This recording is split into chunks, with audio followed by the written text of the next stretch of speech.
L'art ne peut exprimer autre chose que l'expression sensible d'une idée. Le film de Godard, Pierrot le Fou, sorti en 1964, débute par ce plan de Belmondo lisant un passage de l'histoire de l'art d'Élie Faure sur le peintre Velázquez dans le tome 4, L'art moderne. Velázquez est le peintre des soirs, de l'étendue et du silence. Même quand il peint en plein jour, même quand il peint dans une pièce close, même quand la guerre ou la chasse hurle autour de lui. Comme il ne sortait guère aux heures de la journée, où l'air est brûlant, où le soleil éteint tout, les peintres espagnols communiaient avec les soirées. C'est beau ça, hein, petite fille? La véritable passion d'Élie Faure, c'est l'exploration de toutes les formes d'art. Dès 1902, à 29 ans, il fait ses débuts de critique d'art au journal L'Aurore. 2 ans plus tard, Faure publie son premier ouvrage sur le peintre espagnol Velázquez, puis écrit des monographies d'artistes, des essais sur les philosophes, écrivains ou personnalités qu'il admire, dans un style inclassable, de savant et poétique, comme le qualifie son contemporain Georges Duhamel. Il publie 2 récits, un méditatif écrit en direct sur son expérience au front durant la Grande Guerre, La Sainte Face. Le second, Mon périple.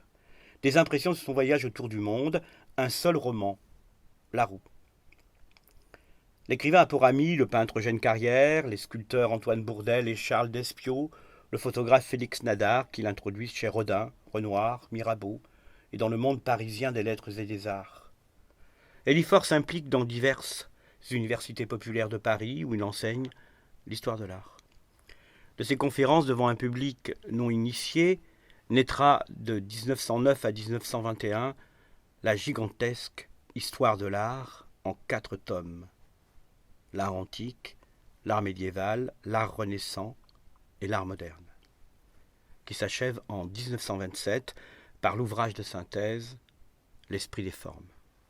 Régulièrement réédité, l'histoire de l'art est toujours une référence. En 2010, les éditions Barilla publient les 5 tomes en un seul volume de 1185 pages.